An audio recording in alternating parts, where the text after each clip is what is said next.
Hello there, I'm back. It's Wednesday, it's the 6th of May, and I feel as if I've been away from BOBCasting forever because I haven't managed to do anything since Saturday because I've been a poorly old boy. So I just want to say, first of all, thank you to all of you who've sent me messages, encouraged me, given me get well soon, a few that said don't bother coming back, all those people, thank you very much. Really appreciate it. You know, that's the power of Facebook. It's the power of some of our social media that when you're not feeling yourself, no jokes please, when you're not feeling yourself, then you hear it on Facebook and people say nice things and you think, no, that's really good. I'll tell you something I found out though. If the right side of the brain controls the left side of the body, only those on the left are the only ones in their right mind. So if the right side of the brain controls the left side of the body, then only those on the left are the only ones who are in their right mind. No, I think that's pretty poor actually. You'll see the standard of jokes haven't improved.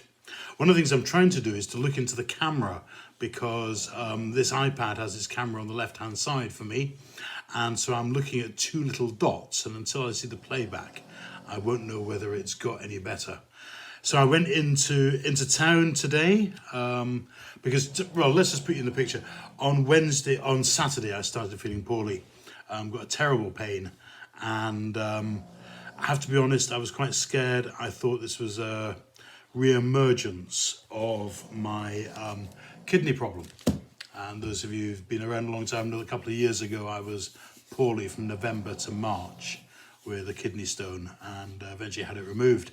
But I was a poorly old bunny. Only time I've ever been ill, really ill. Always remember being in hospital one day and a nurse said to me, "What tablets do you take, Reverend King?" I said, "I don't take any." He said, "What pills do you take in the morning?" I said, "I don't take any except a multivit and a vitamin D." I said, "No, but what tablets does the doctor give you?" I said, "The doctor doesn't give me any at all." She was obviously amazed that a 60-year-old overweight old fool like me could be, not on too many pills. So I was worried that on Saturday I was poorly. And about 4 o'clock I decided with Pat that I would ring 111, which was the out-of-hours emergency service. Don't let anyone say it's a bad service. It's fab. I had to wait half an hour. Okay, that's a long time. But every 5 minutes it kept saying, "We know you've been waiting 5 minutes, 10 minutes, 15 minutes, 20 minutes. Stay on the line. We will get to you. Our advisors are caring for other people at the moment." When I waited, they asked me exactly what was wrong. They asked me my details. They got me up very quickly on the computer. Asked me what was wrong. The lady who spoke to me was excellent. She said, "Don't worry, Mr. King, I'm going to speak to somebody about you now. Hold the line. Here's some nice music while you do it." Boom, there we go.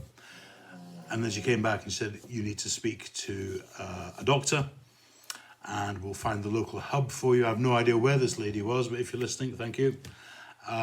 So she said, "Check the number." She got back and she said, "We keep this line free. We'll get back to you as soon as we can, but within half an hour." 5 minutes later, the phone rang. It was a doctor from the BGH, talked to me, said, "You need to come and see me," gave me an appointment 45 minutes later. I got there, and really interesting, sit in the car. You have to ring when you get there, and somebody comes out to see you. The one funny thing was they said, "So what type of car have you got?" I said, "It's a red Kia Stonic," because we were in Pat's car. Cracking car, by the way, Kia Stonic. It's a red Kia Stonic. And she said, "That's fine. What colour is it?" So we did have a bit of a smile at that. And then a lady came out, all dressed up in a mask and all the kit, took me straight in, did the triage. Then the doctor I'd spoken to on the phone came to see me. We talked through what he thought the issues were. And he said, "I don't think it's a kidney stone, I think it's something else. Not going to go into all the graphic details, none of your business."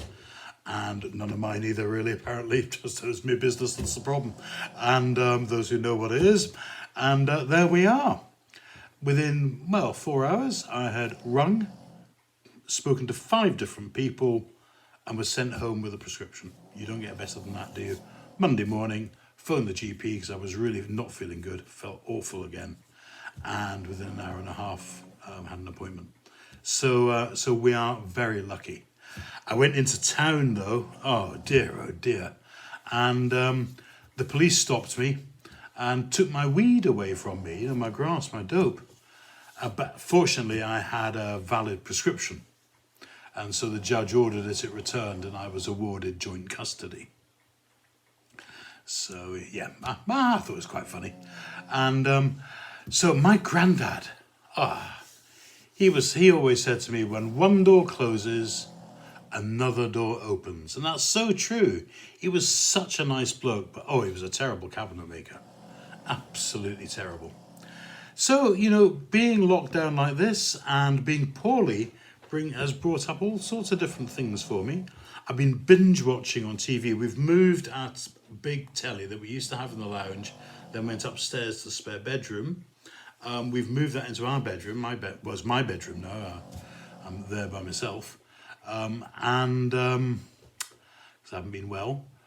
So I've been binge watching. So on Sunday, apart from watching the excellent service that St Andrews did, and one or two of the other ones, a good one that Mark did as well. Apart from watching that, I binge watched Normal People on BBC Three about a young couple being in love. So I binge watched 12 episodes of that. God, I got square eyes at the end of it, but really interesting, really challenging, made you think about emotions and all the things that went with that. And it was good. Somebody says, it's nothing but porn, that's why you're watching it. Well, it's got some sexual scenes in it, but I wouldn't say it's pornography, nothing like it. And actually, I think they fitted in very well. Gosh, I'm just looking at the eyebrows. Dennis Healy, eat your heart out. I'm getting a bit thick here, aren't I? I'm going to have to do something about this. I think it'll last a bit longer. The thing I quite like, well, I was about to say the white's disappearing, but it's not. It's getting more and more, but it's the old grey. We've got some clippers ordered, but they're coming from China. So I think they're on a very slow boat as well. We thought we'd ordered them from somewhere with a prime delivery, but there we go. So this is the first day I'm sort of feeling a bit more like normal. I'm going to go out for a walk in a few minutes. The only other thing I've got planned for today is to get my new glasses, and then I'll see what happens later on. How have you been? You been okay? Thank you. As I said, thank you for all the messages and the huge number of people who watch this. I'm just flabbergasted, the number of people who are watching this on various different platforms. Thank you. It makes me feel very humble, really. And I'm pleased I can do something to ease the boredom. There's all sorts of different news coming on. Isla is snoring away, as she always did, and always does. Lots of different things. Is lockdown going to change? I don't know. We mustn't relax. That I do know. And it's very easy to say, we won't get it now. Well, I know 2 people now who've got new symptoms. I just heard about them yesterday and today. So, you know, it's happening. And let's just screw the nut, as I would say in Glasgow. Let's just try to keep it down. Because if we relax it, we're going to go through all this again. It's going to go on for weeks and weeks and weeks. So easy to say, we're only doing this. No, can't do it. I know I'm a pariah, but there we are.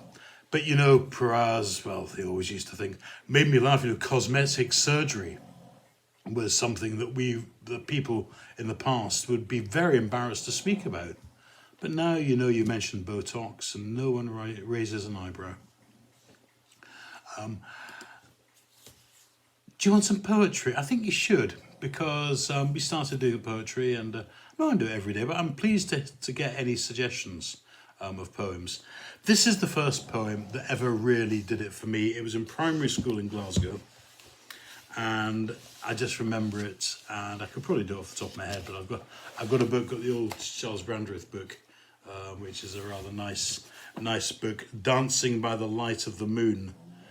How poetry can transform your memory and change your life. It took me an hour and a half to find it, but I did find it. So this poem is by Percy Bessie Shelley, and it's called Ozymandias. I'm sure you've heard it before.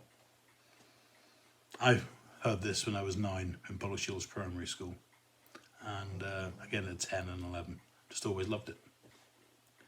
I met a traveller from an antique land who said, "Two vast and trunkless legs of stone stand in the desert. Near them on the sand, half sunk, a shattered visage lies, whose frown and wrinkled lip and sneer of cold command tell us that its sculptor well those passions read, which yet survive, stamped on their lifeless things. The hand that mocked them, and the heart that fed, and on the pedestal these words appear. My name is Ozymandias, King of Kings. Look on my works, ye mighty, and despair. Nothing beside remains round the decay of that colossal wreck, boundless and bare. The lone and level sands stretch far away." Don't know why that appealed to me, but it did. And I think it reminds me a little bit of, you know, we all think we're brilliant, we all think we're great, we all think we're incredibly important, but actually, we're just a memory. But not to God. One thing I've been very conscious of is prayer and support. You can feel the prayer. It's like a darkness you can cut with a knife, or a silence you can cut with a knife, as T.S. Eliot says in Cats. And I felt the prayer this last few days. So thank you to all those near and far, my friends and colleagues and loved ones and all those special people. Thank you. Thank you. And to all of you. Well, you're all special people. God, that sounds awful, doesn't it? But you know what I mean. So it's nice to be back. I'm not sure exactly when this is going to go live. Fairly soon, I think. And it'll be sometime on Wednesday. We'll get it uploaded and then we'll sort on from there. So you take care, and remember, although we're socially distant, we're very spiritually close. And if you haven't been on our website, do so. Go and have a look there. See some of the old BOBCASTs too. And maybe share it with a few people. Short sleeves, sun shining. So let us pray, as we always do.